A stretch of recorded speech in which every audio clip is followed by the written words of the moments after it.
Now it's time for RTB 101. This is the segment where we talk about practical questions to help equip you to share your faith with friends and family more effectively. And I'm joined again by my colleague, Dr. Jeff Zweerink. Welcome, Jeff. Hi, Krista. It's good to be here again. I should probably add physicist and all-around good do guy. That. So I like physics, so okay. Sure. So, there's earthquakes, it seems, in the news all the time. And right. I thought it would be good if we could have a few minutes to reflect on earthquakes. And probably the first thing we should say is that earthquakes are rough news for people who live through them. Oh, absolutely, yeah. And well, I mean, I have to say, as a person who likes exotic things, I always wanted to see a tornado. When I moved to California, within about a year, I experienced my first earthquake. And so there's kind of a fascination as long as you don't get hurt in them. Yeah, exactly. But to people who've experienced damage, I mean, that's just a challenging thing. So sometimes I hear from my non-Christian friends that earthquakes seem to be incompatible with the existence of an all-loving God, because they do bring often such devastation. So help us think through that a little bit. Well, I think there's two things that I would say in response to that. One is that as we've studied how the earth works, that the earthquakes are a consequence of the fact that we have plate tectonic activity. And that may not seem like a big deal, but I can tell you this, that a planet that doesn't have any plate tectonic activity is not going to support life, because that's kind of the global thermostat. It's what makes continents. It's what changes the atmosphere as the sun gets brighter. So plate tectonics are incredibly crucial for a planet to be habitable. And earthquakes are just a natural consequence of these plates rubbing next to each other. So not all planets have plate tectonics. No, in fact, we look at Mars and Venus, our nearest neighbors, and Mars had plate tectonics way in the past, billions of years ago. Venus we see more recently, but both of them are devoid of life because the plate tectonic activity stopped long ago.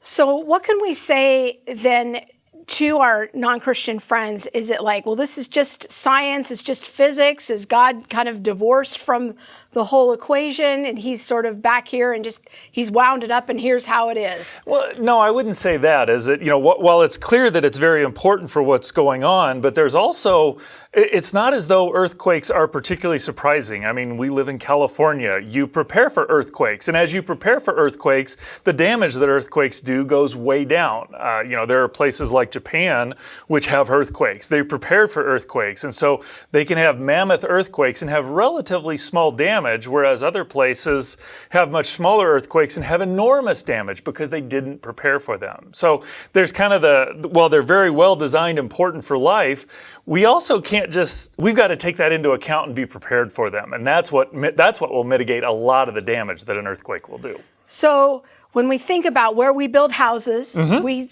in California, and how we build the houses, have a tendency to build them on fault lines. You notice that too. Yes.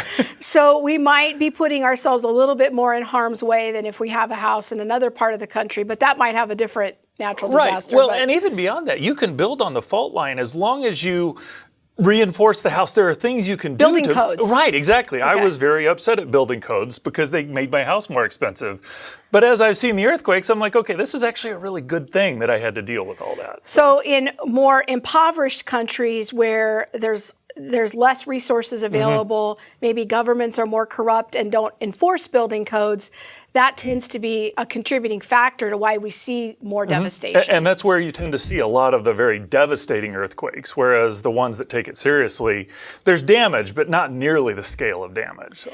Now let's flip it around a little bit, because I've even heard some Christians say that, well, earthquakes are a judgment of God. Like, that really rubs non-Christians the wrong way. How would we think about that? The way I would say it is, I think God designed his creation to work very well. And we neglect how it works to our peril. But to say, oh, this earthquake is clearly a judgment from God. I mean, there are places where God will do that. But in general, earthquakes are the way it works. And God's designed it to do that. And we need to adjust to what God has done and prepare for it. But the idea of going out and saying, oh, this is clearly a judgment from God just simply because an earthquake happened, doesn't adequately account for how God has designed things to work. So I think we've got to be very, very careful. Probably not the there. best approach. I would agree, not the best approach at all. Very good. And once again, I want to invite you to check out Jeff's blog, Impact Events, for more scientific discoveries and how they provide evidence for the God of the Bible.